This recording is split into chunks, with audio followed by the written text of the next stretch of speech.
Good evening and welcome to the Carnegie Town Hall. This meeting of the Sioux Falls City Council will begin in a few moments.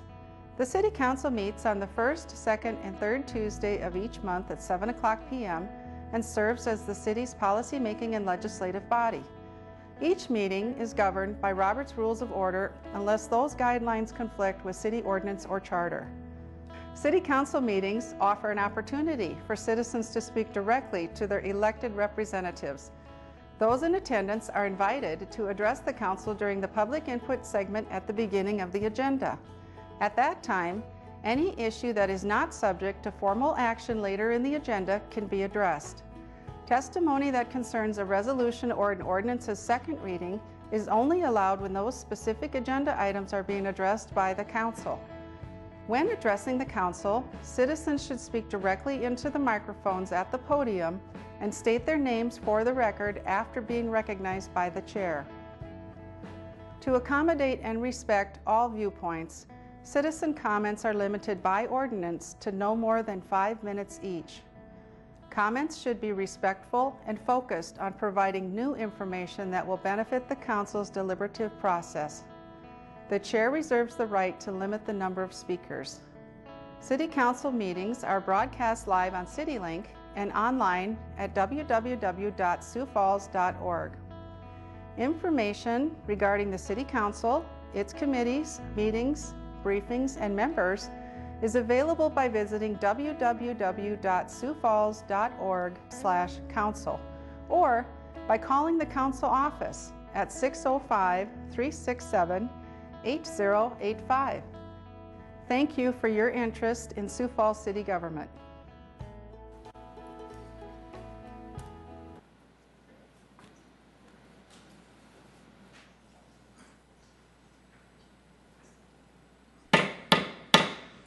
Good evening, everybody. Welcome to tonight's City Council meeting. It is Tuesday, September 9th. Certainly pleased to have everybody here in attendance. We'll start our meeting with a roll call of your City Council. Council members Jamison. Here. Karski. Yes. Kiley. Here. Yes. Rolfing. Yes. Staggers. Present. Anderson. Here. Erickson. Here. Erpenbach. Here. Thank you. We do start the meetings in Sioux Falls with a invocation. We're very, very pleased to have Dr. Ron Tottingham back. He has done this many times in the past, and we're blessed by it. Dr. Ron comes from the Empire Baptist Temple here in Sioux Falls. What we'd ask you to do is to stand for the invocation and then remain standing for our Pledge of Allegiance. Dr. Ron, welcome. Our Heavenly Father, tonight we thank you for the honor to be here, and I thank you for the City Council members, the sacrifices that they make, and of things of that nature. And I pray tonight that you would bless them in a very special way, and as they manage our city and bring it into the kind of focus that they have brought it in. We pray that you'd bless them now tonight in Jesus' name. Amen. Before he does anything, I want to thank you. I've traveled 12,000 miles this year, and I want to give you a special thanks. When the first time they ever told me from Vietnam, thank you for your service. Your service means something to me like that too. Thank you, all of you. Thank you, Dr. Ron. You're very welcome. I pledge allegiance to the flag of the United States of America and to the republic for which it stands, one nation, under God, indivisible, with liberty and justice for all. Thank you.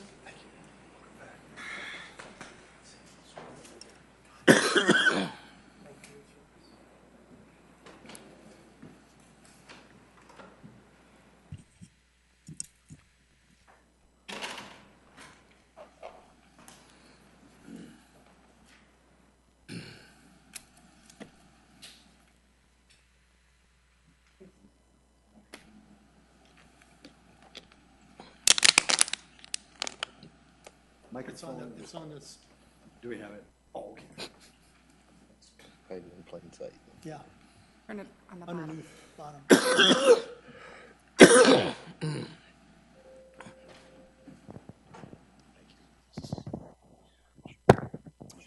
Thank you.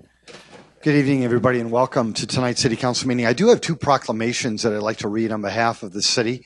First, Janet, would you mind coming forward, please? Janet Kidimzlali is with the Helpline Center here in Sioux Falls, and we're very, very blessed to have you here tonight. The first proclamation reads, whereas one person in the United States dies by suicide every 13.3 minutes, whereas suicide is the 10th leading cause of death in the United States and the second leading cause of death amongst young people between the ages of 15 to 24. Whereas suicide is the 9th leading cause of death overall in South Dakota and the second leading cause of death among people under age 35 in South Dakota. Whereas it is estimated that 4.8 million people in the United States are survivors of suicide, those who have lost a loved one to suicide. Whereas there were 135 deaths by suicide in South Dakota in 2012. Whereas 26 people in Minnehaha County lost their lives to suicide in 2013. Whereas our community can work together to reduce the stigma associated with mental illness or suicide and encourage people at risk to seek life-saving help. Whereas the Helpline Center, as the only crisis line in South Dakota accredited by the American Association of Suicidology, is dedicated to reducing the frequency of suicide attempts and deaths and the pain of survivors affected by suicides of loved ones through their suicide prevention, intervention, and aftercare efforts. Now, therefore, I, Mike Huther, Mayor of the City of Sioux Falls, do hereby proclaim September 7th through the 13th, 2014 as Suicide Prevention Week in Sioux Falls. Thank you for all you do, Janet. Thank you.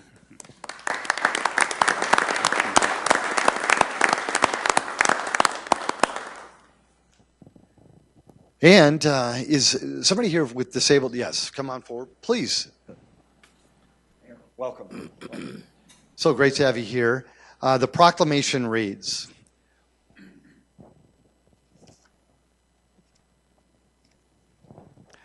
whereas our community has a continuing sense of gratitude to those disabled veterans who did so much to preserve the American way of life. Whereas the Disabled American Veterans, otherwise known as the DAV, has worked exclusively for the welfare of our disabled veterans and their families. Whereas the Disabled American Veterans Chapter 1 has been established to carry on this work in our community of Sioux Falls. Whereas the DAV offers free service to disabled veterans and their families in filing claims for government benefits and assists disabled veterans with medical, employment, and other problems. Whereas the DAV meets emergency situations that may arise in the family of a disabled veteran. Whereas the DAV has chosen September 11th through September 13th for its annual Forget Me Not campaign in our community and has announced that all funds collected will be used for disabled veterans in the community. Now, therefore, I, Mike Huther, Mayor of the City of Sioux Falls, do hereby proclaim September 11th through September 13th, 2014 as Disabled American Veterans Forget-Me-Not Days in Sioux Falls and urge the support of all citizens and organizations for those days. Before we give you a round of applause, could you let folks know how they can buy the Forget-Me-Nots, please? Thank you, Mayor. The Forget-Me-Nots will be at most of our major businesses, all of the Hy-Vees. They'll be at Walmart's. They'll be at Sam's Club. They'll be at Shopko. They'll be at many of the business, Lewis Drugs. Thursday, Friday, and Saturday. It's a little blue flower, similar to what the American Legion and the VFW use. The Forget-Me-Nots started way back in the beginning of World War I over in France, where it was a wild flower that grew over many of the grave sites, and it was called the Forget-Me-Not flower. We never want to forget our veterans that have passed and those that are in need. The transportation program, real quick, it helps with our veterans getting them to and from the hospital. Our dollars stay locally, and that's what the majority of our dollars that we raise this week will be used for, is the transportation program for our disabled veterans. Thank you.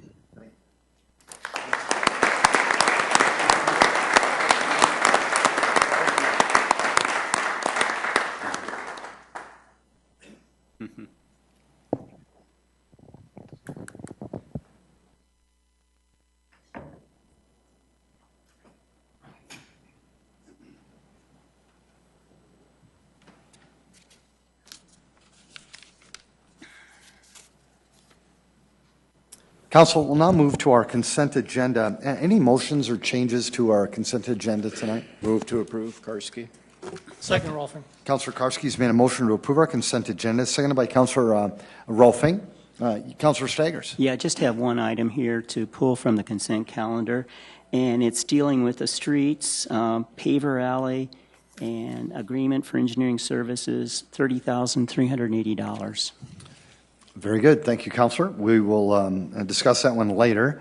Council, if there's no other motions or changes, a roll call vote, please. Council members Jameson? Yes. Karski? Yes. Kylie? Yes. Rolfing? Yes. Staggers? Yes. Anderson? Erickson? Yes. Erpenbach? Yes. Thank you. That is passed 8-0. We'll now move to our regular agenda. Council, any changes to that? Move to approve. Second, Erpenbach. Thank you. Councilor Jameson's made a motion to approve our agenda tonight, seconded by Councilor Erpenbach. A roll call vote, please. Council members Jameson? Yes. Karski? Yes. Kylie? Yes. Rolfing? Yes. Staggers? Yes. Anderson? Erickson? Yes. Erpenbach? Yes. Thank you. That is passed 8-0.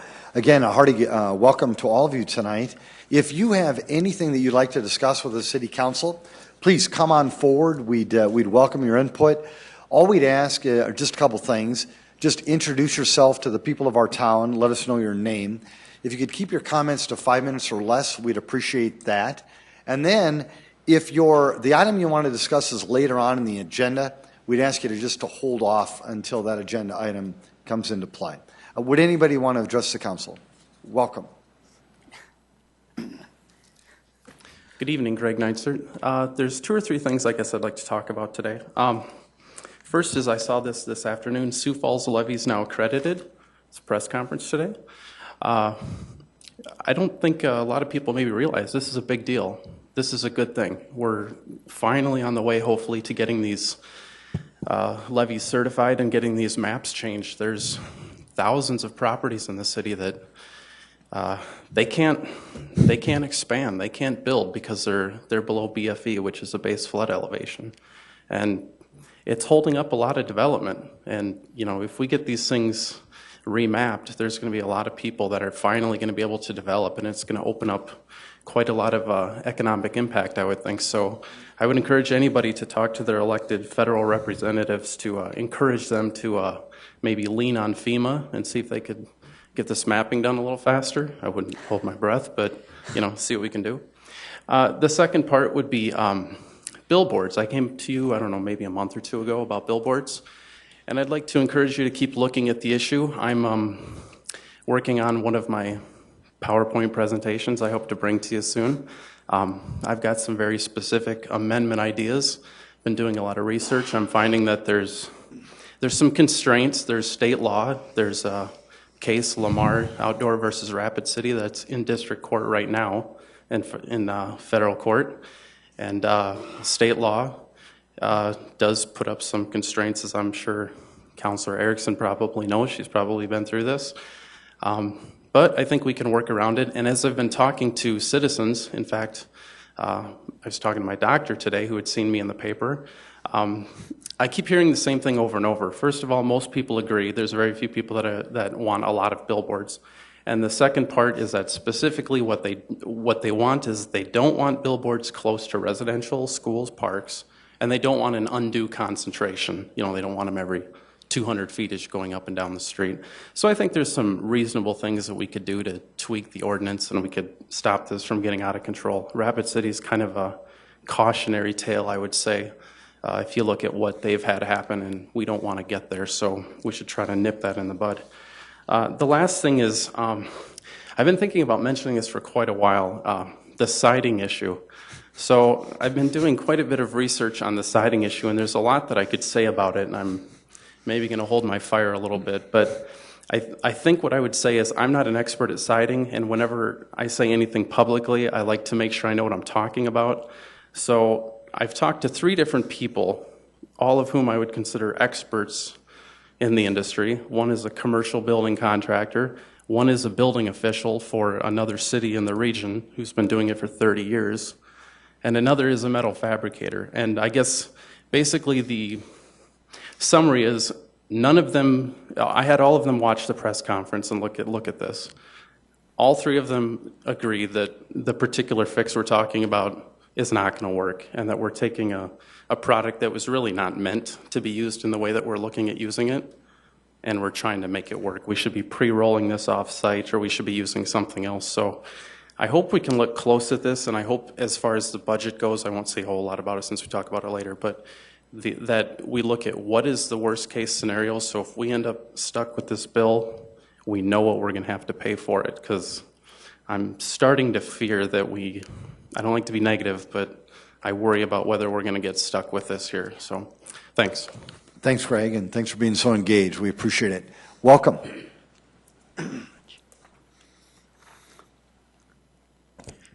I'm Roger Algersma, and I talk about city bus fares since the annual budget's coming up, and there's talk about some plans to increase the fares. I don't use the bus very often. I usually use a bicycle, so this don't affect me a lot. Although the last time you didn't raise the rates, you took away the bus transfer, which literally doubled my rates because it takes me $2 to go somewhere instead of $1. If I go a 5-mile round trip to the grocery store, it costs me $4. When I went to Minneapolis to visit my daughter this summer, I could go 35 miles from Coon Rapids away in the northwest to St. Paul for $3, including a crosstown express that went down the freeway 10-15 minutes. And so, and same thing in Houston. I could go 50 miles to visit my old college friend for $5.50. So the cost per mile in big cities is way less than here. Now, I'm not saying you got to match them. I know it's highly subsidized, and I don't think people should just get things for free. I think that even people on fixed incomes get a cost of living increase. So if you raise the rates matching cost of living increase, I don't think there can be too much complaint from that end, and you can actually get some more. As far as the amount of money it costs, when we spend $25 million to put an extra lane on Russell Street, which is going to be used, 5 times a year, and my dad's seen Walt Disney World in Florida empty in 20 minutes because they don't have any people crossing the street. The lanes just keep moving, and if you manage it right, you can move a whole lot of cars in a short time. This intersection right at the corner of this building, at 5 o'clock, if the red light comes on Minnesota Avenue, the cars back up through this stoplight into the next block. And the bigger a city gets, the more that you get. I told my friends in Houston, it cost me $2.75 to get downtown. Well, it was 30 miles. I couldn't really complain. But if people are going to make a short ride, that's too much. What they did is they switched the fares to $1, even though it's a 3-mile route. A 3-hour route. You got half-hour and hour routes here. But I said, if you're going to get more people downtown, you can't get more cars downtown. These block square skyscrapers aren't going to back up 10 feet to put your wider street, just like the artist leader and the phone company aren't going to back their buildings up 10 feet to get a wider street. And so the bigger the city gets, the more you need buses to get enough people to high density areas. You're not, some areas of town you can build more streets or you can spend more on buses. And you're going to have to spend more on buses for certain parts of town where you can't make the streets wider. So I'm not against all raises, but I think for the long range, you got to keep a good, viable, cheap bus system if you're going to have enough transportation to make your city flow well. You can't just add that many more cars. Thank you. Thank you, Roger. Folks, did anybody else want to address the council? Welcome. Thank you. My name is Darren McDonald. Hey, Darren. My wife and I are blessed enough to own a small convenience store at 2200 East 10th Street. And I'm here tonight to tell you about my experience with the City of Sioux Falls Ordinance on dumpster enclosures. I apologize for not having exact dates, but in the fall of 2012, I received a letter to put up an enclosure on my dumpsters in a certain amount of time. I contacted the code enforcement department and let them know I would be unable to put one up in that time frame. They were kind enough to take up the issue again in the spring. So in the spring, they let me know that I needed to put one up. I decided to get a couple of bids and decided I couldn't afford to pay someone to put one up. Instead, I started to put one up myself.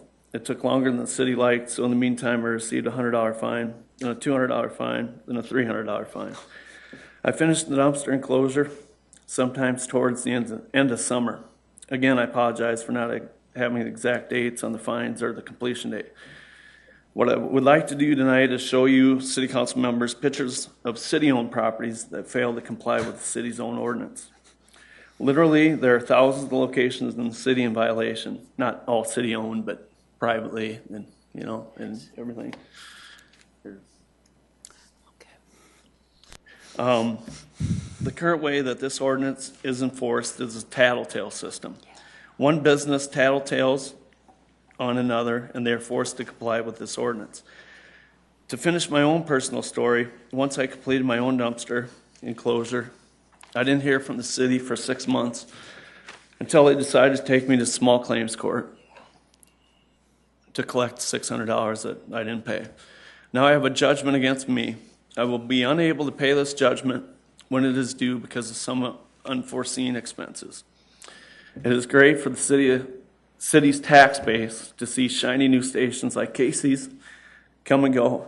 Excuse me, a little nervous. And Hy-Vee gas. Unfortunately, for independently owned mom and pop stores like my wife and I, it brings many challenges. I don't see how the city can legally fine a small business when it fails to follow its own ordinance. Thanks. Darren, very good. Thank you. Appreciate that. Let's continue with the pictures until we're done.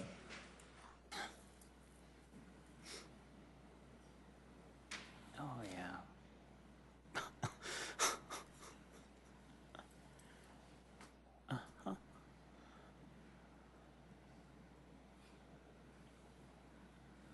And for the folks watching on TV, what we're showing are dumpsters in town that Darren has found that do not have enclosures around them. Is that correct? Yeah. Yep. Thank you, Darren. Mm-hmm.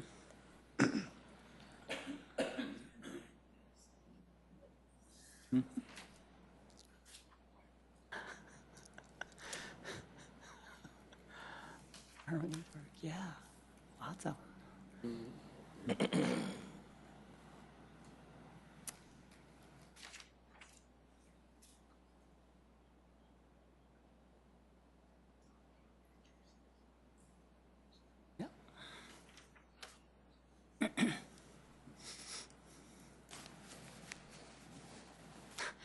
Parks Department.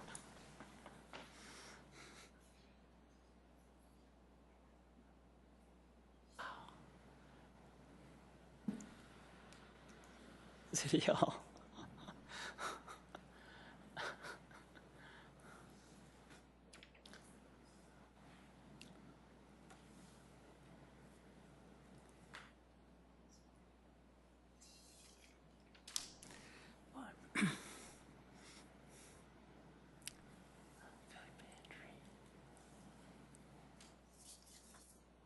Darren, again, thank you very much for your commentary tonight. We appreciate it, and we will follow up on it. Mark my words, we'll follow up on it. Is there anybody else who wanted to speak on behalf of the city of Sioux Falls?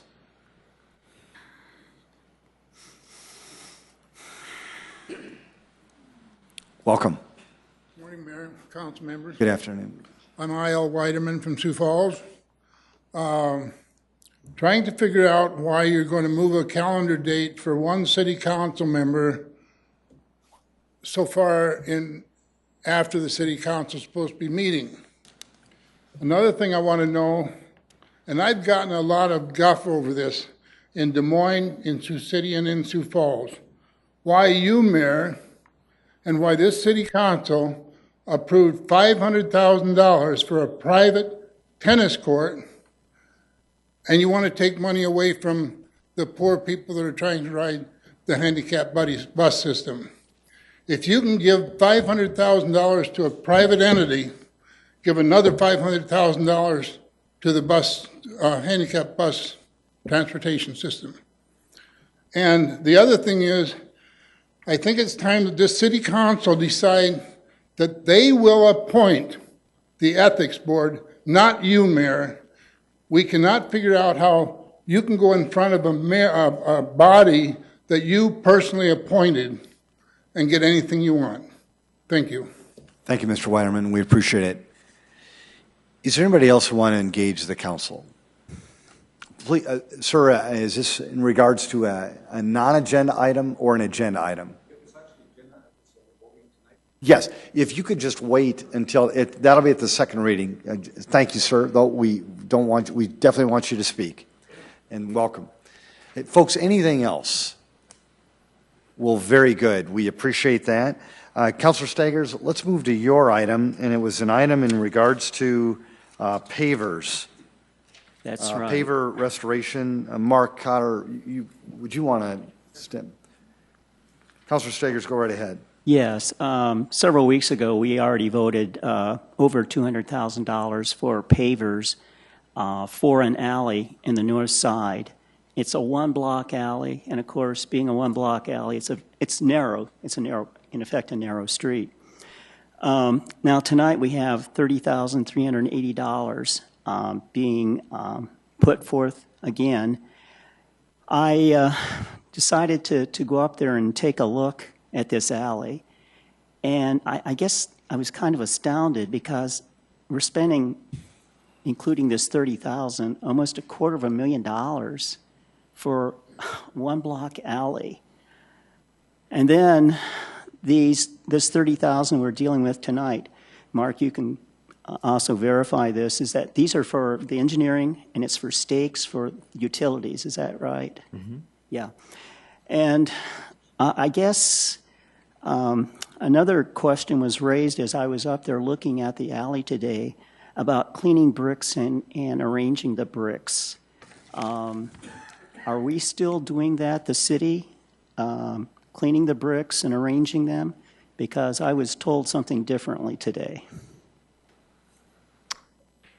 If you drive up there today, as I encourage you to, that city forces are actually removing those bricks, and then we're taking them down to a secure facility at the street division. And then we have a screenings facility, so the pavers are being put forth over that, and so most of the material is actually dropping out. And so there's actually going to be a meeting with the contractor to see if any further cleaning is actually needed. They've cleaned up extremely well. So yeah, because the contractor expressed concern he might get stuck $6,000 to $7,000 in doing this, cleaning the bricks and arranging them and so forth. I'm not aware of those conversations. The way we set up the contract was that the city forces would actually remove them. Mm-hmm. Take them down to the secure facility, and then we would, if needed, clean them, which that's what we're doing, tumbling them over the separator, okay, and then work with the contractor on actually sorting them, and so we're working through that. But the $30,000 that we're dealing with tonight, once again, I guess I have a lot of confidence in the people in our Public Works Department. They could put the stakes in the ground. Instead of having a private contractor do it for $30,000. It really becomes a resource as we execute tens of millions of dollars worth of work each year. There's only so much capacity we have, and so that's when we go to the market, the local engineering firm. This particular one is Sayre & Associates. They've been a long-term engineering firm in Sioux Falls. They've done the design. This is actually a complex project, and it is the city's last paver alley, and so to ensure that the sanitary sewer not only gets staked but installed correctly, then the drainage pipe system and the intakes are poured, and then there's actually vertical curbs on both sides for grade control, and there's a sub slab, and then there's ultimately the installation of the pavers and patching in all the driveways. There's a lot happening in that one block alley, and ultimately it'll be the last city's paver alley. So it's very common for us we do design, just like the two blocks that are right adjacent to it on 7th Street that are being removed right now. That was designed in-house, by our own team. And then, but this was outsourced. And so we've got to do kind of two components. You've got to do the engineering, and then we bid it out to the contractor, and that's what you approved last time. And then ultimately, this is for the construction observation of the engineering firm. And did check, this was actually a duplicate. This was actually approved on September 2nd. But it is critical that we actually have eyes in the field, surveyors in the field, when we're making this kind of an investment, we want to do it right. Yeah. And if I had the capacity with the team, we would do it ourselves. We just don't have the capacity. Okay. Well, I guess that's where I'm coming from. We should be able to do a lot of this, and that would be zero, and we're doing it for one block. This is totaling $250,000 for one alley block. That seems to be a little excessive overall. So that's the reason I'm going to be voting against this. Councilor Buck. Just a couple of things. One, you said this is a duplicate. It was already approved in September. That's what I was told just before this. We not only approved the contract for the constructor, but also for the engineering. We don't have to prove it tonight. We already have approved it previously. That's what David Bixler just informed me of. So, yeah. I'm getting the nod from Bixler. Is that correct? Yeah. So then okay. But I would encourage you to drive by and kind of track the progress. It is a unique experience. It's a unique project, and we'd like you to see it. If I could add to that, Mr. Mayor. Councilor Buck. Because that is in my district, and I did work with the neighbors and with Director Cotter on that. There is some fairly extreme flooding being caused by the age of that alley and the way that it had begun to deteriorate. And so the neighbors are pleased with the way this is working. It is a historic location, and so it is more complicated than a normal alley, but getting lots of positive reviews from the neighbors on that particular one. But if there is no action to be taken, I was going to make a motion. I'm not going to now, correct? Okay. David, are we okay moving forward? Very good. Thank you. Thank you. Item number 6. Item number 6 is... I have a question about the procedure here. It's on the agenda, so we have to take some action. Ms. Pfeiffer? I Tell us suppose what the to do. safest route would be to Vote? either withdraw the item or Or vote on it again? reconsider it. Reconsider it? But again, you'd need a reconsideration by someone who is in the prevailing side to reconsider it. Okay. I believe it was. Would anybody want to make a motion to withdraw this item? Well, I'll go ahead and make the motion to withdraw the item. Thank you, Councilor Staggers. I'm glad we had an opportunity to talk about this. Thank you, Councilor Staggers. Is there a second? It's been seconded. There's been a motion to withdraw this item. It has been seconded. Thank you, Councilor Staggers. A roll call vote, please. Council members Jameson. Yes. Karski. Yes. Kiley. Yes. Rolfing. Yes. Staggers. Yes. Anderson. Yes. Erickson. Yes. Erpenbach. Yes. Thank you. That is passed 8-0. Item 6. Item 6 is a second reading. An ordinance of the City of Sioux Falls, South Dakota, amending the Code of Ordinances of the city by amending Chapter 95, Parks and Recreation, Subsection A of Section 95.029, Alcoholic Beverages, to include Tower Park and Van Epps Park as alcohol-free parks. Don, welcome. Thank you. Good evening, City Council members. Don Kearney with Parks and Recreation. Like last week, we will have a two-part presentation for you tonight. I'll start it off, and then Chief Barthel will close with his thoughts as well. The ordinance before you prohibits alcohol consumption at Tower and Van Epps as proposed. The Park Board did review it last month and unanimously approved the recommendation. And staff obviously also recommends approval as well. We think it's the best course of action going forward to eliminate the challenges that we've seen at that park over the last 2 or 3 months. So with that, I turn it over to Doug. Thank you.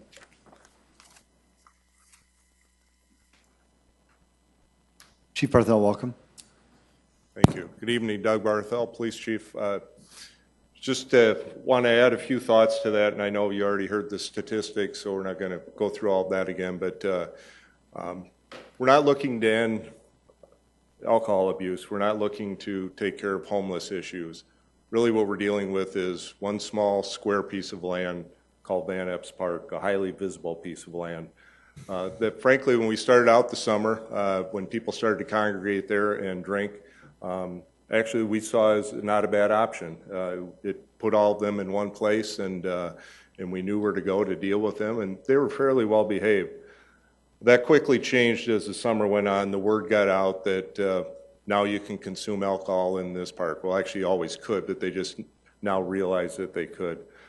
The numbers grew, and along with the numbers, so did the number of police calls and the number of incidents that we had to deal with. Actually, they skyrocketed. The months of June and July went up considerably, and got to the point where we've had to have an officer almost assigned to that park the entire time that it's open. You don't always see the officers there. Oftentimes they're off in the distance. They might be in an unmarked car. They might be in plain clothes. They might be on bikes. But it has required a significant amount of resources dedicated to that park. I don't think it's so much the problem that people are in this location that they're drinking, but it's the issue comes in with all of the different groups that are coming there. It's become a destination. It's basically a party destination now. And so it isn't a question of where are they going to go and where are we just moving this problem to, because I don't see every single one of these people that are currently drinking there all ending up in the same location to drink again.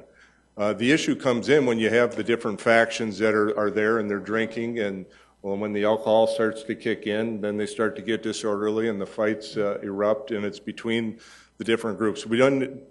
Prior to this summer, we didn't see all of those same groups congregating together. And along with the fights, we've had assaults, and just this last Sunday, put an exclamation point on it. We had a stabbing that occurred prior to noon, and it was the worst one we've had so far this summer. And without going into a lot of detail, both of those victims, the cuts they received were within an inch of severing a critical artery, and it's very, very likely that somebody could have died out of that. Matter of fact, had those cuts been moved a little in either direction, it's very possible we could have had a double homicide there. So that required calling out detectives. We had to have the crime scene people come out, and frankly, the resources that we've had to dedicate to that park have gone beyond what is reasonable. I've got a much better use for those resources around the city. I think we started out the summer thinking maybe it might be a good option to ban alcohol at this park as a tool that we could maybe use. Now we need it. We have to have that tool so that we can disperse this group, and we'll deal with the issues as they move on and go to a different location. All you have to do is think back prior to this summer. We haven't been dealing with this exact same problem for the last 20, 30 years. We've had it for 3 or 4 months, and it's been at one location. We'll just go back to where we were last summer. We'll deal with it and address those issues as they come up. Now, we've also added Tower Park to this ordinance proposal because we've had the exact same issues there within the last few years, and we put a ton of resources into that. There were a lot of improvements made. People like to bring their kids there, and frankly, we took care of the problem.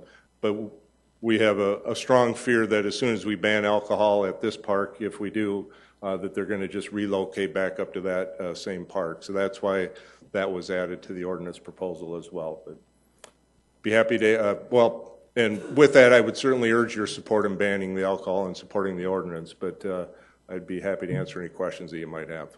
Chief, thank you. We're going to go to the public first, and then if there's questions, the council will certainly address them at that time.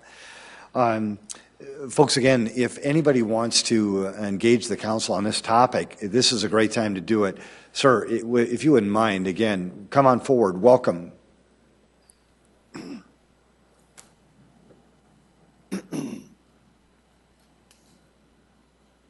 Good evening. Thank you for your time, Mayor.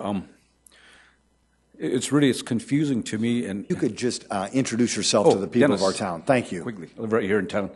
I thought about this, and I thought about this when this issue came up, and people keep bringing up the. Could you just tell us your name, please? I'm sorry. Dennis Quigley. Your whole name. Dennis Quigley. Dennis Quigley. Thank you, Dennis. Thank you. And the thing about this whole thing is that I really thought about how much alcohol, how much revenue is generated by the city of Sioux Falls through alcohol. And I was just at the German Fest. I don't drink. I haven't drank since 1980, but that's my choice. But again, I'm going to say that I was down there at that German Fest. I seen people just intoxicated, And I said, well, gosh, you know something, if we're talking about targeting certain areas, why didn't they set up a sobriety test right there at the German Fest, the sobriety checkpoint? How many people do you think went home from there, physically abused their spouse? We don't think about that kind of stuff because there's this thing about no matter who we are, we can be attorneys, we can be police officers, we can be doctors, but you know, most of them hide behind the secrecy, a cloak of secrecy when alcohol is involved. They can afford the alcohol and they can afford to drink at home. But there's crime that takes place a lot when alcohol is involved, and a lot of times it's not reported. Now, the people that are sitting out there, I looked at it this way, is that, you know, alcohol is a disease, but sometimes I think we kind of overlook that and we start focusing more on preventing what's happening. Sure, we can move it. Maybe move them way out of town about 20 miles, but you know what? The problem is still there. It's still there.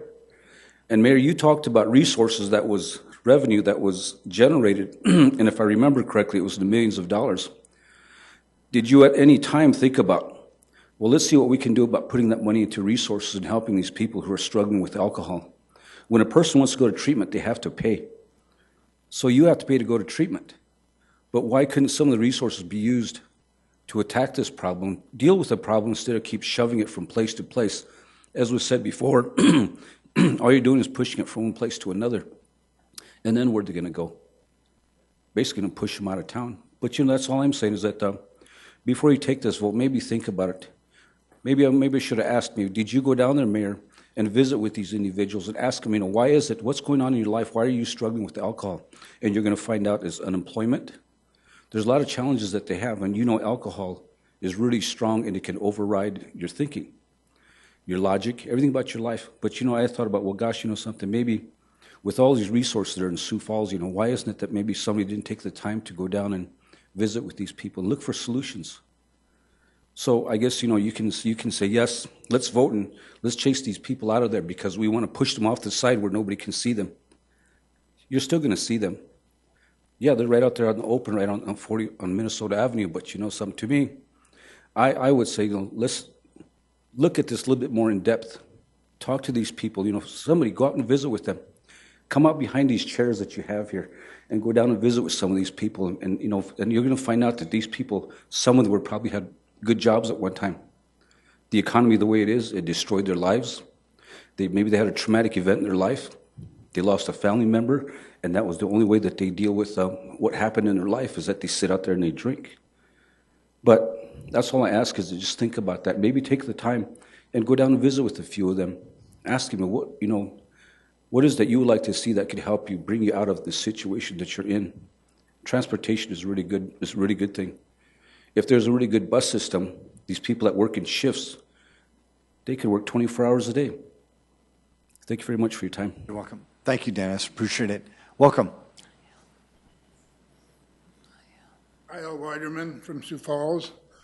You know, this is a bad scenario with Van Epps, and I appreciate you going down there, Mayor, and personally talking to some of these people and visiting with them and finding out some of the things that are going on. I concur with both the gentlemen that were up here before me, but my suggestion would be to hold off on this, not piecemeal it to Van Epps and Tower, but just say no alcohol in any of the parks, period. Thank you. Thank you, Mr. Weiderman. Appreciate that. Welcome. Greg Knightsert, Sioux Falls. I guess I'll stole my thunder a little bit. I have no problem with this whatsoever. I was just going to throw out something to think about. I presume that over the years this has been kind of a piecemeal approach where we've kind of had a problem here, so we banned it here, and then we had a problem over here, so we banned it here. And no problem with this whatsoever, but maybe something to think about. We thought it was useful to ban smoking in the city parks. And I'm not a smoker, never been a smoker, not a fan, but not aware of epidemics of smokers, beating their spouses, committing lots of crimes, but we banned that. But then with alcohol, it's just kind of here and there. And for example, so we go to Keene Park, we live over on that side of town, and so it's okay for my daughter to have to put up with that at Keene Park, but others will have more protection at another park. It just seems a bit odd. So maybe more of a broad approach, a standardized approach might be the way to go. But this is obviously a good thing, but let's think about that. Thanks. Thank you, Greg. Appreciate it. Folks, anybody else want to engage the council? Welcome. Hi there, Jeff Barth and Mr. Mayor and Council. I was here recently talking about this issue, and I'm back. The fact is, today I am speaking in support of this ban. I do think that it's the best course of action. I do think that what's been happening has gone beyond what is reasonable. Now, of course, I was speaking the other way the other day. One time, Mahatma Gandhi came in and had a demand that was different than his demand a week earlier, and the High Commissioner of India said, "How come you're asking for something the opposite this week?" And he said, "I learned something since then." And, you know, honestly, it's been a continual pitter-patter of issues over there. I thank you all for the fence that's gone in. That's really made a great difference. But, you know, instead of thinking about chasing people out of the park, I think we have to go on and think about caring for people. And we don't have the resources. The county doesn't, the city doesn't, the state doesn't. There are only 26 beds in our state hospital for caring for people with substance abuse issues. Personally, I'm an advocate of an increase in sales tax on alcohol with the money split between the state and the county used to care for people. You know, we send actually people down to Yankton and they're back within a week. It seems to take most celebrities 3 or 4 times at 28 days at a time. We need to be able to do better than we are doing. And so instead of chasing them, we need to care for them. And I urge you to help find ways to get the resources necessary. You know, South Dakota leads the nation in the number of kids killed by drunk drivers. We lead the nation. That's horrible. We need to do a better job. I know a friend of mine, Greg Spindler, was just back in the state and had an editorial in the paper talking about his daughter's killing in a car crash where the driver was 3 times the legal limit. We have to be able to do better. We've heard the horrific stories of people at the park, but I can tell you more things that happen in our jail as we do intake.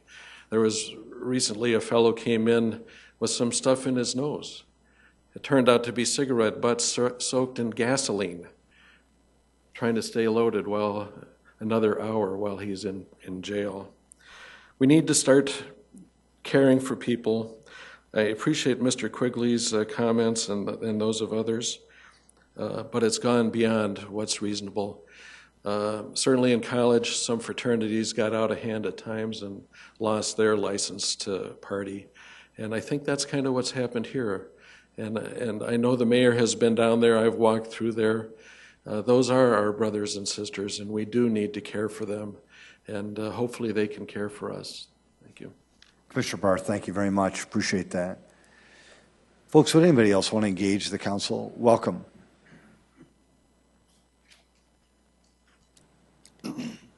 Hello, I'm Richard Barnett, and my comments, I guess, are for the people here who might be leaning not to ban the alcohol at the park there. It would be sending the problem down the road.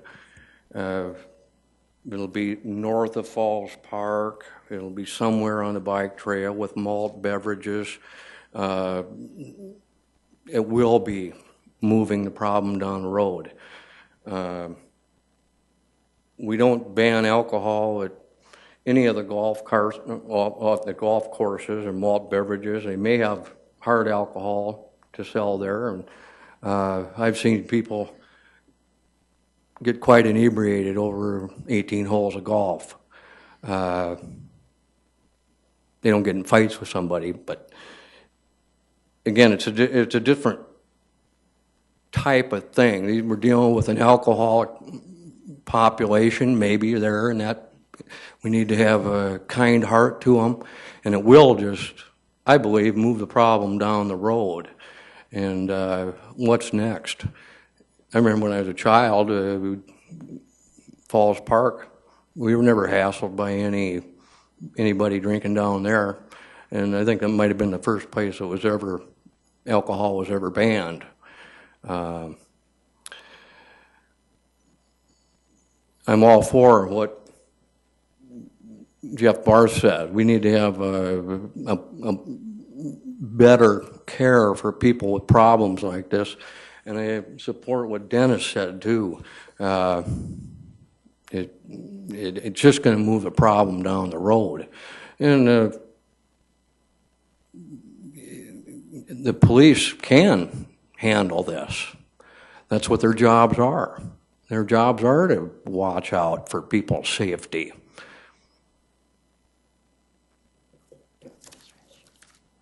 I guess that's what I have to say. Very good. Thank you, Richard. We appreciate that. Thank you.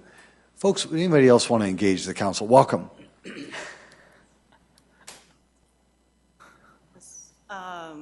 Mr. Mayor, I'm April Smith here in Sioux Falls. And I wasn't going to talk on this evening, but it seems everything we're discussing this evening so far is related.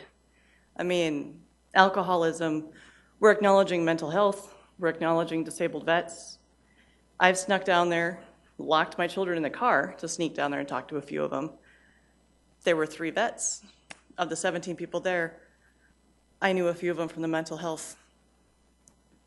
You know, it's hard. And there's no easy solution. There's certainly no magic pill or someone would have found it, someone would have had it. But it's an interesting concept. And as a parent, I have to say, there's many cities I've been to and lived in where having dry parks is simply a norm. There can always be a permit. There can always be special use. We're not saying you can't have a few beers at a wedding.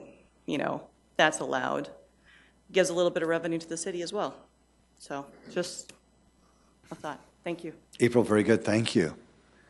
Folks, anybody else want to engage the council on this topic? Well, thank you. Sir, welcome. Folks, if there's anybody who wants to engage the council, please, if you could just come forward, we'd appreciate that. Welcome. My name is Anthony Whiteshirt. I'm not here to speak like in favor or oppose the ban. Quite frankly, I'm embarrassed about it. I'm a Native American. Ever since Kellerland picked up this story, it's been nothing but bad. I mean, you look at some of the comments on Facebook, it's caused like almost racial tension over the whole thing. I mean, it's gotten, out of control and embarrassing. But at the same point in time, you look at it and, as everybody here has said, it's grouped. Once this is broken up and they all split up, they're probably not going to go far. Most of these people, I'm not sure if they're homeless or not, but they're wandering from either the Mission or St. Francis House, and they're going to continue to stick around. And if it's not going to be at Van Epps Park, it's just going to move back in front of the library or the place right next to Wiley's. I can't remember the name of it. Now, with the gentrification of Sioux Falls that's been going on, eventually there's going to be a culture clash. You're going to have the homeless people that are sitting down there, and they're going to get the beggars and the drunks. And when that happens, who's going to be the person getting stabbed this time? I mean, there's going to be situations where it's going to happen now. You got a better nightlife going on in Sioux Falls. It's active. I mean, really, it has become a little metropolitan area. It's nice. But once all these people start moving out of the park, where are they going to go? And you got to worry about that because eventually it's going to happen. You know, that's just my opinion, my view. I can see it. It was kind of a good idea to try to group them all up at the same spot, but it just didn't work. But I don't know. How do you keep the homeless people from being around downtown, the area? Where are they going to go? The situation isn't going to leave. It's going to go to the railroad tracks. It's going to go to the bike trails. And I don't know. Is it going to be easier to patrol in the park where they're all grouped together? Just being drunk in the park. You can ban alcohol in the park, but you can't ban the drunks. And now that they all know they have somewhere to go, they're just going to continue to keep going to the same place. So I don't know. I can't offer any situations, but I just had to offer my opinion. No, we appreciate it, Anthony. Thank you very much. We really do. Folks, anybody else want to engage the council on this topic? Well, we do thank you for your voice. We appreciate it.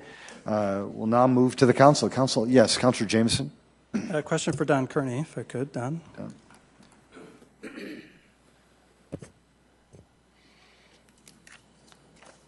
A couple questions about how we ban alcohol in other parks in the past. We, if I understand it right, we kind of had a plan. We were banning alcohol because we were going to clean it up, make new investments in the park, restore, treasure like Falls Park. Is there a process like that in the past? I'm not aware of any process. What I've been told is that in the ordinance that's currently on the books, it bans alcohol between Falls Park Drive and Cliff Avenue, currently 500 feet on both sides of the river, because of the challenges with people loitering, being in the parks after hours, sleeping in the park, excessive drinking, and that's my understanding that what happened at Falls Park and the entire river system is that it was banned through city ordinance. It was before my time, but I'm not aware of any system or strategy associated with it. It's more of on a case-by-case basis. And then as well, as long as you hear the decision to add more park benches, add Van Epps, there's 5 there now. Seems like a lot. Who made that decision, or how did that get made to add more park benches just recently?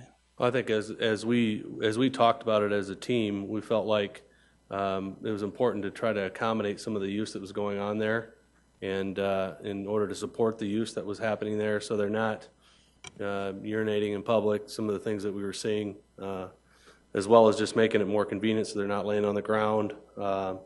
And so I think it was a collective decision as we talked about it as a team. Okay. Councilor Stangers? Yeah, Don, I was just curious, if we pass this ban tonight, are we going to continue to have the porta potties there and all the picnic tables, or are we going to have them go? I think it'll just be generated on how much use is there. I mean, if there's not as much use, which we certainly don't expect, we'd have it proportionate to the amount of use that's there. Thank you. You bet. Council, would anybody want to make a motion? Move to approve, Karski. I'll second it, Rolfing. Councilor Karski's made a motion to approve this item, and seconded by Councilor Rolfing. Any further discussion? Councilor Anderson, Jr.? Just a reply to Councilman Jameson's questions also about the picnic tables and the porta potties and things that have happened down there. When this issue was brought to the mayor and the leadership and the administration about this, there was a meeting in the mayor's office about what to do down there. And I mean, there was a couple things that we could have done immediately. You know, we could have gone in there with our police force and removed everybody and kept an officer down there, and anybody with alcohol we could, or that was inebriated, we could have just, arrested them or taken them to detox or something like that. Instead, we decided to try to use a little kindness and compassion. And I think that the mayor even took extra steps, and Mayor, I am going to congratulate you on the efforts that you have done at that park. He did go down there multiple times and spoke with many individuals down there. I would say at first there was concerns about his own welfare from others, but not by himself. He didn't think about that. He just went down there to talk to people. And I think that the city has allowed this situation to grow and work itself to this point. And it's more than just drinking. The drinking probably is the base reason why we're discussing what's happening down there, but it's also what's happening after the drinking's going on, and the assaults and the stabbings and the numerous police calls. And I was down there last Sunday, and on Sunday morning, and we had 2 officers already down there, just speaking to people, but they had to be down there.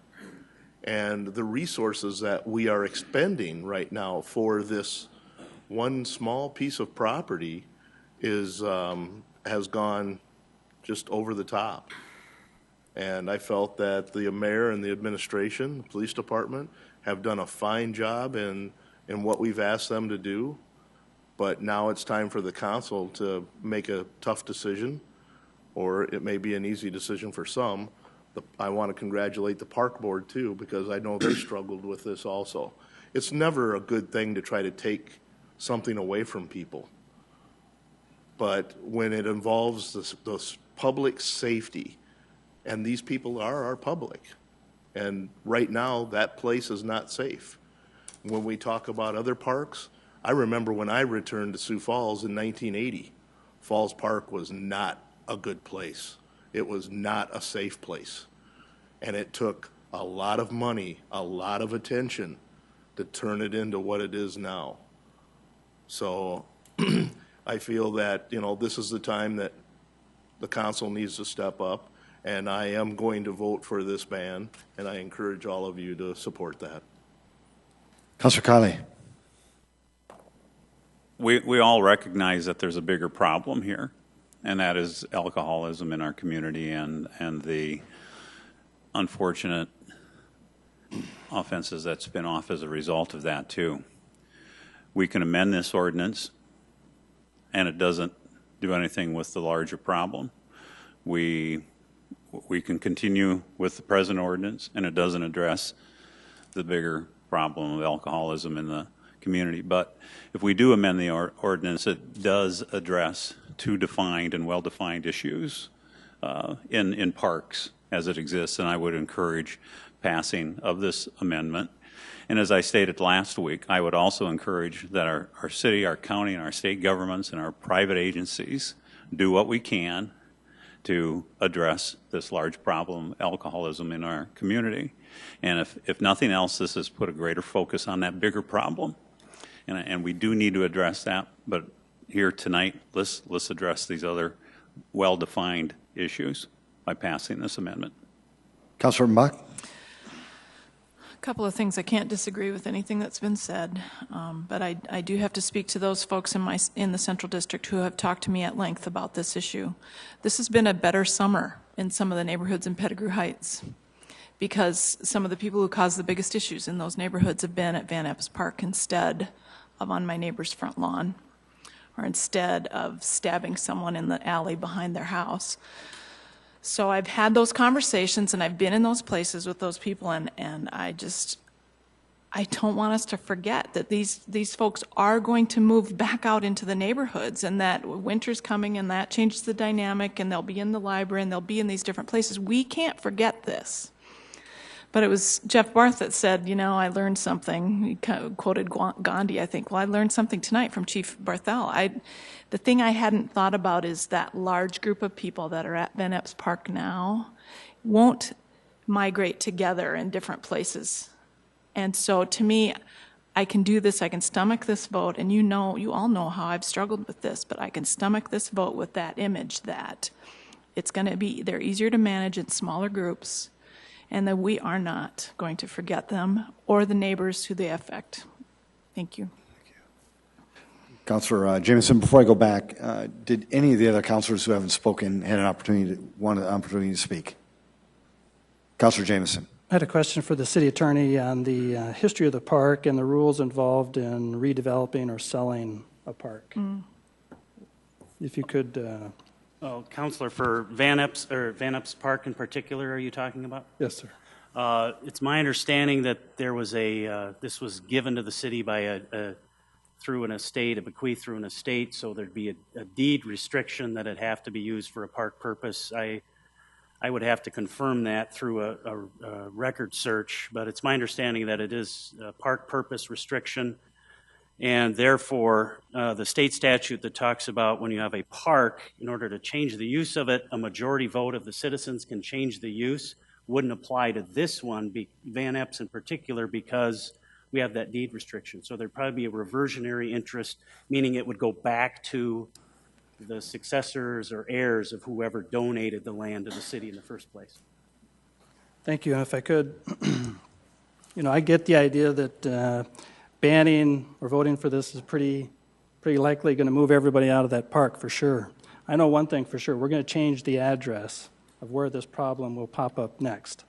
That will happen. We just don't know where it's going to be. Today I talked to Downtown Sioux Falls, that group. I talked to the Chamber of Commerce. Downtown is a better place. The neighborhoods are a better place. The police department has done a great job of doing what they do. Don't let anybody think that I'm not saying that. They've done that.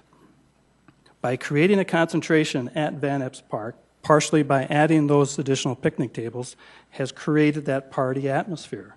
We've kind of created this problem ourselves. Oh my God. Now, the last couple of months, the police department have restored order. Congratulations. That's what we want them to do. That's what we need them to do. The problem with this plan, the fact that there is no plan, that's our problem. We don't have a plan to move forward. All we're doing is banning alcohol in 2 parks and crossing our fingers and hoping for the best. That's just not how we should do it. We should have a plan. We should have a plan for redeveloping the park. We should have a plan for creating a destination, make new investments. We should involve those individuals who spoke here on behalf of the individuals who are at that park. Incorporate them into our discussions about moving forward. We haven't done that. I know there's an eagerness to ban it and move on. Let's get them out of sight. Let's stop looking at them. But that's not the right thing to do for the long term. We're only pushing these people somewhere else. Our children, we could take away the Nintendo or the Xbox and get them to do their chores. That's not going to happen here. They're going to go somewhere else, for sure. They're going to go somewhere else. I can guarantee you. You all know that, too. I just think we need a plan, a 3-step plan, do something so that if we have to revert it back, do something so we can redevelop that park. If we ban alcohol, it's going to be emptied out. It'll be back to where it was. Nobody was using it. It wasn't a useful park for us. We all know that. Nobody used it. Let's do something with it. But for now, let's slow down. And we talked about this from the beginning, that just banning alcohol wasn't going to be the fix. Remember that? Our first discussions? We needed a bigger, larger discussion with the community. We haven't even done that. I was there Friday afternoon for 2.5 hours with Officer Dave McIntyre on behalf of Skip's assistants to observe what's going on there. We walked into the park with the officer, and one of the gals says, "Hey, are you the mayor?" And I said, "Almost." And they said the mayor's been down here several times. He's pretty cool. That's what they told me. And I know he's trying, and I think we're all trying to find a solution. Those people are social people. They want to visit. They want to congregate in a group, just like we do. But the police department has restored order today.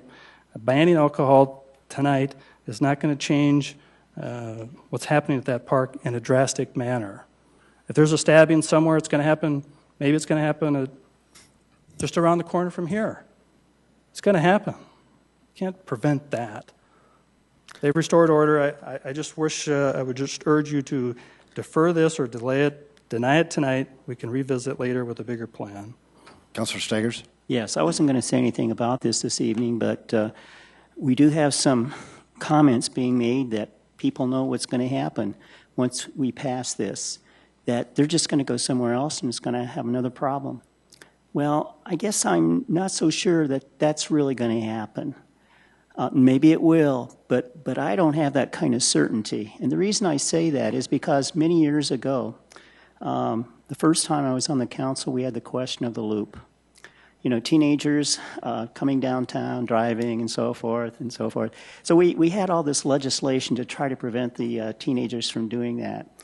I'll have to admit, I wasn't in favor of that at all, but it did pass. And one of the most remarkable things is that we ended the teenagers driving on the loop. I don't know where they went to, but we don't have that problem. Likewise, I don't know. Maybe this will solve the problem, maybe it won't, but I guess I wouldn't say it with such certainty. A roll call vote, please. Councilmembers Jamison? No. Karski? Yes. Kylie? Yes. Rolfing? Yes. Staggers? Yes. Anderson? Yes. Erickson? Yes. Erpenbach? Yes. That is passed 7-1. Item 7. Item 7 is a second reading. An ordinance of the City of Sioux Falls, South Dakota, providing supplemental appropriations, entertainment venues, Washington Pavilion, $25,000. Good evening, Mayor, council members. Tracy Turback with the Finance Office. This ordinance would increase the 2014 budget in the amount of $25,000 to fund an expansion of the South Dakota Black History Museum in the Washington Pavilion. The project would be funded by the entertainment tax dollars. This does come forward at the request of the City Council. Thank you. Folks, this is the second reading. Did anybody want to discuss this item with the council before I go to them? Welcome. Very briefly, Scott Peterson, co-president of the Washington Pavilion. We'd be pleased to expand our relationship with the South Dakota African American History Museum, and would welcome that opportunity. We're ready to go. Thanks so much, Scott. Thank you. Anybody else? Council? Councilor Anderson Jr.? Councilor Staggers? Yeah, I guess I have a question here. Maybe, Scott, if you could answer this question, who wants this $25,000? I mean, who's requesting this, and how did we determine $25,000? Well, we've entered into a relationship with the Historical Museum in 2012, and did the initial work in the fall of that year and early 2013. We have a three-year relationship or agreement with the organization. The exhibit is filled with various artifacts and pictures and lots of interesting history. Walk through the halls. Many times you'll see people. It's between the Belbus Theater and the main lobby, and people are there standing. There's lots of there's an amazing amount of history. So our understanding is the organization has more pictures, more historical information they would like to display to the public. It's right across the hall from the current display. So we've had discussions with that. We've indicated we are very pleased to do that. And it would be roughly, it's very economic actually, for about 30 to 40 feet of display, be about 20 to 30 inches depth. So that's where the discussion came from. So they came up with the figure 25,000, is that it? Or who came up with the number? In essence of that, we basically have a certain amount of space. It's between the Belbus Theater and the firewall, and within that space, we think that's a fair amount that would estimate the cost of doing that type of an expansion. Well, I was down there today and taking a look, and I saw Councilman Anderson's father in a newspaper in the exhibit. It was very, very nice. Yes. And then I looked across the hallway there, and I'm thinking, $25,000? How do we spend that much money? Well, it was $30,000 to do the space that you saw today. 30,000? Yes, and that was, we did it without project management. We did it internally with our own staff and subcontractors to make it as economic as possible. That's our theory on the other side. It's not to, put 20% overhead with using an outside general counsel. We think we've got the competency and the staff to be able to organize and manage the project and get it done for that type of amount. Okay. Okay. Thanks. Thanks. Councilor Mbach? The other piece of that is, Scott, is that we're creating space that exists. We're just accessing space that exists already, and then it could be used for something else. Your contract with the History Museum is only for 3 years. If they decide we're going to go build our own building somewhere else, do something else, this space could be used then for something else. Is that correct? Any type of exhibit would be general purpose space. We've got the rock and roll group up on the second floor. Right now we have the African American Museum there. It could be any kind of type of display space, absolutely. Great, thank you. Would anybody want to make a motion on this item? Thank you. Move for approval, Anderson. Second, Erpenbach. Councilor Anderson Jr. has made a motion to approve this item, seconded by Councilor Erpenbach. Councilor Staggers? Yeah, I guess I'm still going to vote against this because I just am dumbfounded. $25,000, we could do it for a lot cheaper price. But, from time to time, we do get these requests for the city, and sometimes, I don't know, I think they're just too much, and this is one of them. I would prefer doing it for a much cheaper price, for $10,000, but $25,000, I think it's just excessive. Councilor Anderson Jr.? Councilor Staggers, I guess I'm going to reply to this because, you've been talking about how we want to increase the usage of the pavilion. And then you speak about how much this costs. What type of construction experience do you have as far as to estimate something like this? You have to remember the destruction first that they have to do to be able to build this exhibit. And the other thing is that this is a permanent display that is going to go in the pavilion. No matter who is in there, it should encourage more people to come into the pavilion. And the prices of these, I think, are probably right along what you're going to see if you talk to any contractor in the city. I think that it's a pretty reasonable rate. So I urge you to support this. If I could just reply, I wish what we would do in this particular case is to have the Siouxland Heritage Museum come down and take a look at that space. And from my experience with the Siouxland Heritage Museum, I feel so confident they could do it for such a cheaper price than $25,000. Why aren't we using our own resources in the community, the museum, to do this? The pavilion is using their resources right in the pavilion. They're not going outsourcing or anything. They're using their people to take care of this. They're not doing it very cheaply, that's for certain. Not everything can be cheap. Very good. A roll call vote, please. Council members Jamison? Yes. Karski? Yes. Kiley? Yes. Rolfing? Yes. Staggers? No. Anderson? Yes. Erickson? Yes. Erpenbach? Yes. That is passed 7-1. Item 8. Item 8 is to set a data hearing and second reading for Tuesday, September 16th, 2014 at 7 o'clock p.m. First reading, an ordinance of the City of Sioux Falls, South Dakota providing appropriations and the means of financing for the fiscal year ending December 31st, 2015. Good evening again. Tracy Turback with the Finance Office. This is the first reading of our 2015 budget ordinance. This ordinance, upon adoption, will do two things. First, it will provide the appropriations and the means of financing for 2015. Those expenses incurred by what we call our appropriated funds. Those are the funds listed in the ordinance that are generally tax supported in nature. There are 11 of those funds, and of course the largest is our city general fund. The appropriations under this ordinance will total $239.9 million, including $149.2 million of general fund spending. The second thing this ordinance does is to establish the property tax levy that can then be certified onto the counties for levy. And I would request that the council set the date of hearing and second reading for 1 week from tonight. Thank you. Councilor Jamison? I'd make a motion to set the hearing for second reading for Tuesday, September 16th. Second, Anderson. Thank you. There has been a motion to set that date of hearing. It has been seconded. Any discussion, council? A roll call vote, please. Council members Jamison? Yes. Karski? Yes. Kiley? Yes. Rolfing? Yes. Staggers? Yes. Anderson? Erickson? Erpenbach? Yes. That is passed 8-0. Thank you. Item 9. Item 9 is a public hearing for public input for a resolution adopting the budget for the fiscal year ending December 31st, 2015, and the 2015-2019 capital program. Agenda item number 9 is the public hearing on the overall resolution approving the city budget.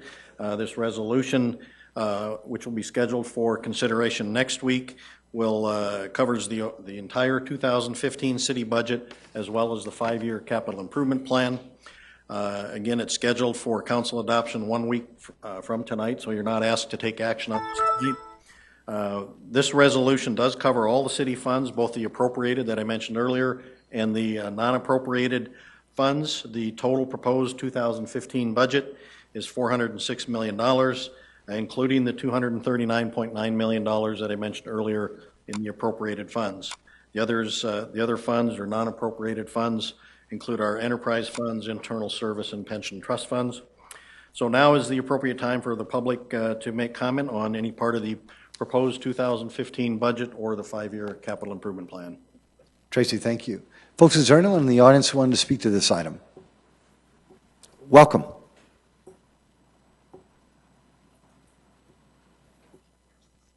Hello again. April Smith here in Sioux Falls. Thank you, April. Thank you. Somehow I became a focal point for everyone just showing up randomly at Hy-Vee to put a bug in my ear, so here I am tonight. You have before you this evening the budget for 2015. I mean, we're just discussing it. But, how do you appropriate and utilize the money and resources that keeps a city the size of Sioux Falls running? It's a monumental task. I have no facts or figures to present, just a general idea, The task of finding as well as allocating resources must be a difficult one to manage. I have no idea how to tackle the problem of running a city, nor do most people.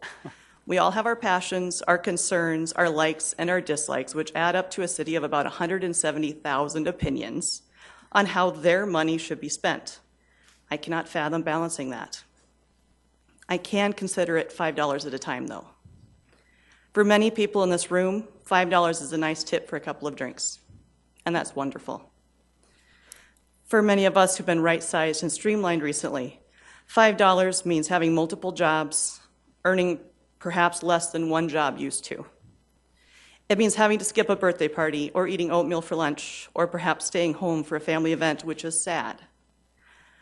But for many others in the city, $5 is the difference between getting to work or not, between skipping a meal or not, being able to assist an ailing relative or a friend, and that's excruciating, $5 at a time. We are all citizens. We have all contributed to this community in some way, some of us with dollars, others with hours, experience, and passion. While you consider how to run the city, our home, in every aspect, please continue to be mindful of all of our needs and remember to do as we do. Value our needs before our wants. Enjoy today, but continually plan for tomorrow. Thank you again for your time. April, very good. Thank you. Folks, anybody else want to engage the council? Welcome. One more time tonight. Greg Neitzer, Sioux Falls. I promise I won't bother you for a couple weeks after this. So I just have some random thoughts I'll throw out there. First, when it comes to the operating budget, could we look into maybe televising a few more board meetings? I know that has to be budgeted. I'd be thinking about specifically the most powerful boards in the city. That would probably be maybe the Parks Board, the Ethics Board perhaps. Might be kind of interesting. Could think about my Board of Adjustment too. It might be an interesting civic thing to see. But think about, I'm not sure if there's going to be any built-in tax increases in here. Usually we have some sort of inflationary tax increase. I hope we really think about that. There's certain people, such as myself, who are in the position where, you know, it's not really going to matter. But there's a lot of people for where it really is going to matter. And so let's think long and hard about whether we need to just automatically raise taxes every year. The event center complex, I've talked about this with few city officials in the last few years. It looks like what we're going to do is we're going to track it as essentially an entire complex, which I guess makes sense because it's one whole unit. You're going to have people moving back and forth between facilities, and so things are going to start to sort of merge together. It gets very difficult if they're going back and forth to track all this, but it would be interesting to see, for the public's benefit and for the city benefit, how each of the individual entities are performing. I know they're going to work as a group at times if you're going to have some big convention or whatever, but it would be good to know going forward what's performing and what's not. I mean, we should be open-minded about this. Let's see what happens with, now that the major tenants have vacated the arena, let's see how it does. Let's see, you know, and especially when we're talking about, I read a report a few years ago, there was millions of dollars of improvements that needed to be done to the arena. I mean, the infrastructure underneath was crumbling. The plumbing was literally falling apart, and it still, I think, is. So we should be thinking about that. Just something about transit. The paratransit issue is an extremely emotional issue. I know somebody personally who would be affected by these changes, and I don't like the idea of possibly raising rates, but the more I've read this report and talked to the people who took part in this board and researched it, I just don't see any way that we can get around not doing it. It's part of one large solution.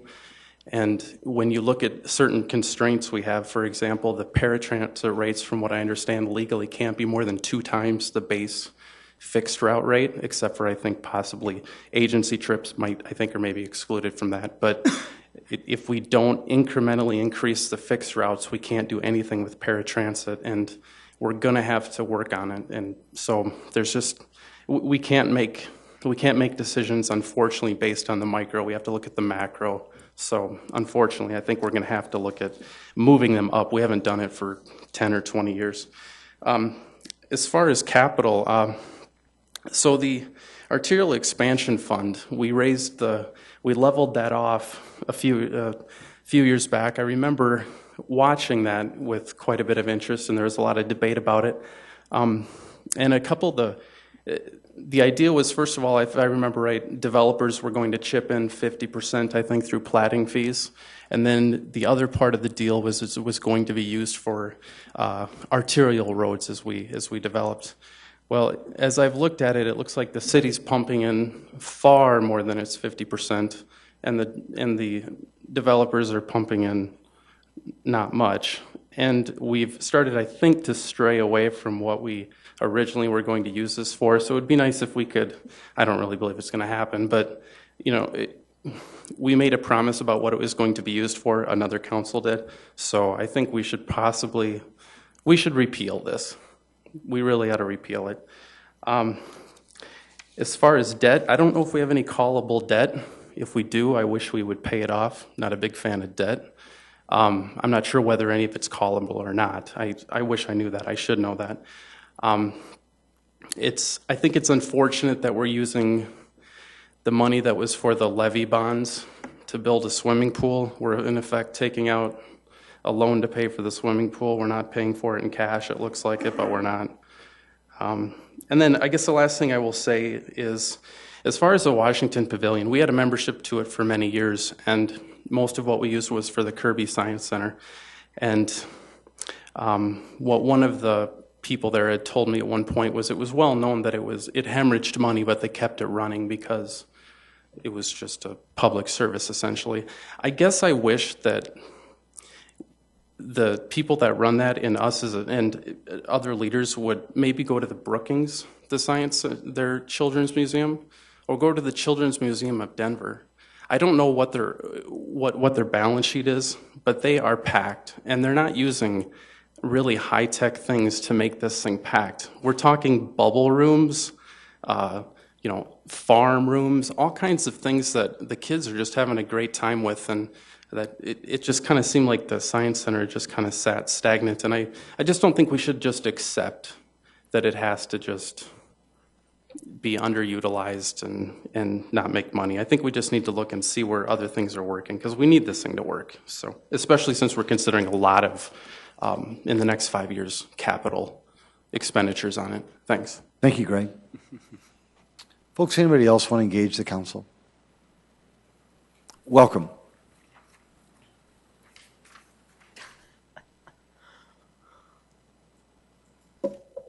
I'm Kathy Brachtolsbauer, and I'm getting tired. I don't know about you folks doing all these late night meetings, but I appreciate your attention for a few more minutes. Welcome. You all look young enough to me on this council that I'm assuming you're young enough that you would have children or grandchildren that will be still alive at the end of this century. And I think they'll be talking about you. They'll be telling stories. And what I'd like for them to be able to tell is, look, to the younger generation, the ones you haven't met, that you won't remember, but they'll be hearing about you. Look at this butterfly over there. Isn't that beautiful? You know, your grandma and grandpa had something to do with the fact that you're seeing that butterfly. Or look at that bird over there. Isn't it lovely? You had something, your ancestors had something to do with the fact that you're being able to see those.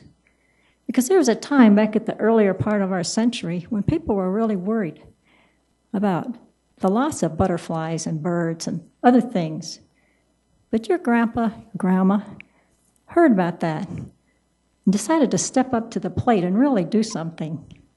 Really get busy on reducing those greenhouse gases that were just going up like crazy back then. And the threats of loss of habitat and other things for our beautiful natural world. And they worked hard and saved these so that you could enjoy them even all these years later.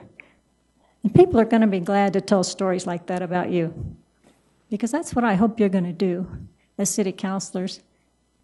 And I think people all over the country, other city councilors, are going to be doing the same thing.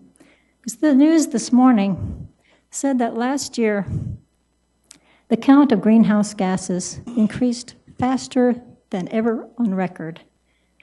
And if you didn't have a chance to hear the news yet, now you know, and you can check into it.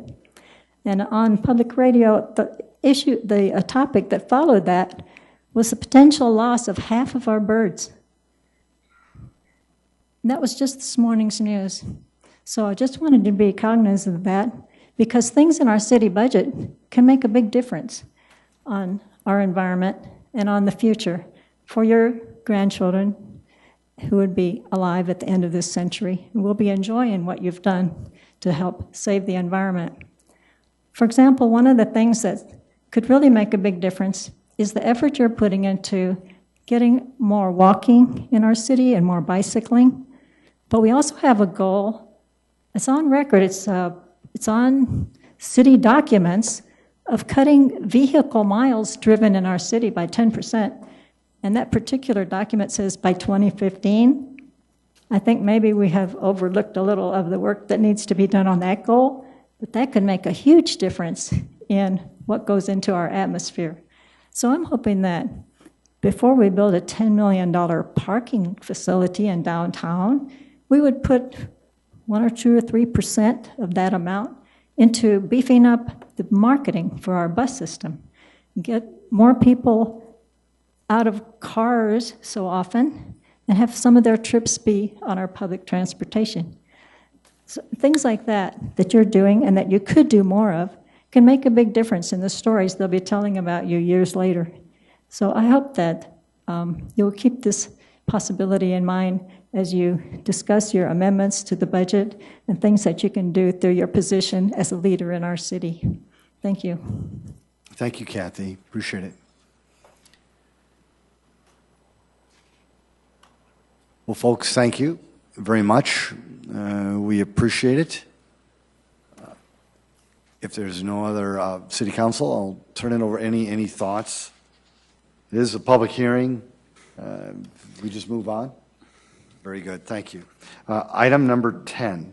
Item number 10 is a resolution approving the special assessment roll for construction of grading, gravel, asphalt surfacing, curb and gutter with driveway approaches, sidewalk, street lights, storm sewer, sanitary sewer main and service lines, and water main and service lines on West Benson Road from North Westport Avenue to North Bob Holla Drive and 1,320 feet north on North Bob Holla Drive.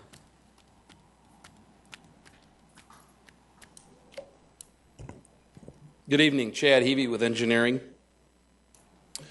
The streets referenced in item 10 provide access to the Sanford Sports Complex in northwest Sioux Falls. And in accordance with an agreement executed between the City of Sioux Falls and Sanford Health, the City of Sioux Falls funded and completed these improvements in 2010 and 2012.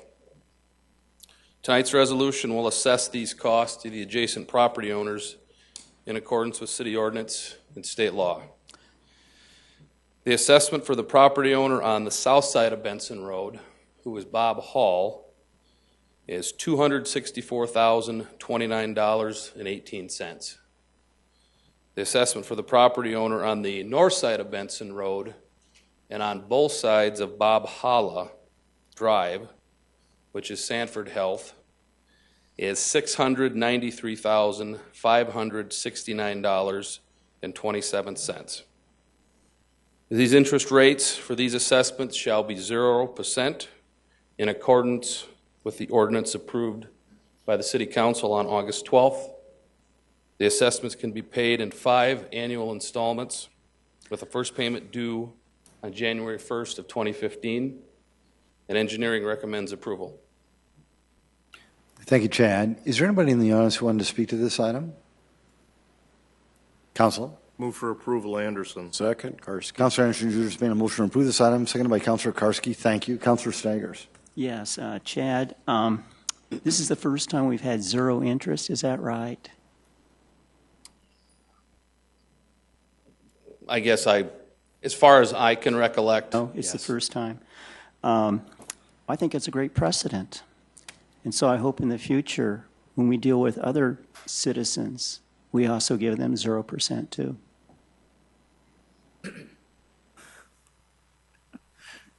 Very good. A roll call vote, please. Councilmembers Jamison. Yes. Karski. Yes. Kiley. Yes. Rolfing. Yes. Staggers. No.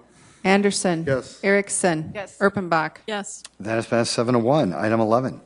Item 11 is a resolution amending the 2014-2018 capital program to add a new project, South Dakota Black History Museum exhibit expansion in 2014. Tracy Turback with the Finance Office. This is the companion action, goes along with the supplemental appropriation ordinance that you approved earlier tonight. This resolution will amend the capital plan to provide for the project that you funded earlier for the South Dakota Black History Museum at the Pavilion. Thank you. Is there anybody in the audience wanting to speak to this item? Council? Move approval, Rolfing. Second, Erpenbach. Councilor Rolfing's been a motion to approve this resolution, seconded by Councilor Erpenbach. A roll call vote, please. Council members Jamison? Yes. Karski? Yes. Kiley? Yes. Rolfing? Yes. Staggers? No.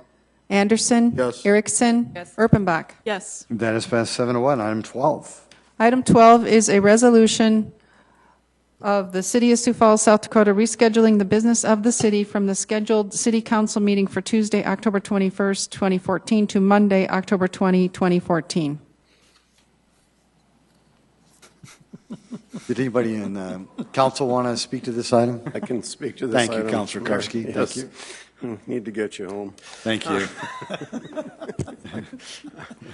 Historically, the Sioux Falls Chamber of Commerce annual meeting has been, and a date that has not conflicted with the Sioux Falls City Council meetings.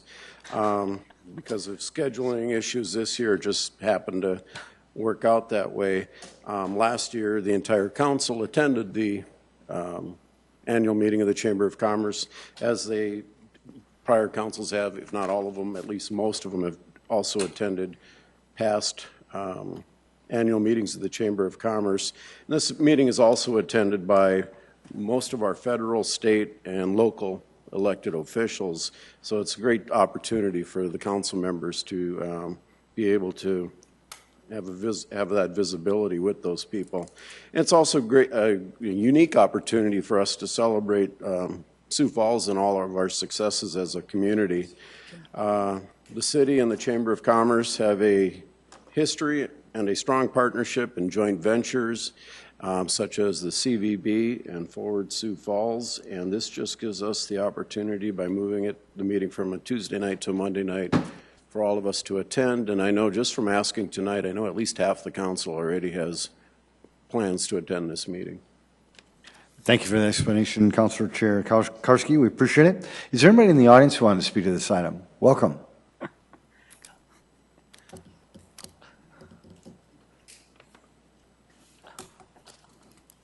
I.L. Weideman, Sioux Falls. I'm totally opposed to this. This just turns my stomach. That there's a city council that will bow down for one council member. Mr. Staggers, Dr. Staggers, had to miss a meeting, and you people had a closed executive session. Why didn't they change the meeting for him? I don't care if it's what it is. You don't change a meeting just for one individual. He can excuse himself from that meeting. You can still have the meeting without him. I'm sure that you're going to approve this because it's just a puppet play. Thank you. Okay, I need to say something here. Mr. Weideman, who is the one person? Because I think I know most of the people are going to go to that. You can go to it then. Well, you're indicating that there's one person that we're changing it for, but... Who's on the chamber? What? What's the one person that's in here? All of us. We're all members of the chamber. No, I mean that's a member of this other... What other? Karski's the one that wants it changed. If you want me to... No, I would like to change it too. Sure, now you do. Okay, that's enough. I move approval. Second, Kylie. Okay. The memories of the city council meetings, they continue. Who made the motion? Mr. Rolfing. I did. Thank you, Councilor Mr. Rolfing. Mayor. And who seconded it? Mr. Kiley. Thank you, Councilor Kiley. Mr. Mayor. Thank you. Yes, sir. I think somebody else wanted to speak. I don't know. We do have a motion. It's all right. Come forward. Welcome. I'll just be quick. Thank you. Mike Lynch, Sioux Falls Area Chamber, and I just reiterate Councilor Karski's comments, and we welcome you and hope to see you there. We think it's a great event, very important event. Yes. And as Councilor Karski had indicated, reinforces the partnership, the great partnership that the Chamber has with the city. So thank you. You're welcome. Thank you. Thanks for speaking. There has been a motion. It has been seconded. There's been some interesting dialogue. A roll call vote, please. Council members Jameson? Yes. Karski? Yes. Kylie? Yes. Rolfing? Yes. Staggers? Yes. Anderson? Yes. Erickson? Yes. Erpenbach? Yes. That is passed 8-0. Thank you. Council, any more items on tonight's agenda? Move to adjourn, Erpenbach. Second. Been a motion to adjourn this meeting. It has been seconded. All those in favor say aye. Aye. Opposed? This meeting is adjourned. Thanks, Sioux Falls. Thank you, Council. Make it a great night.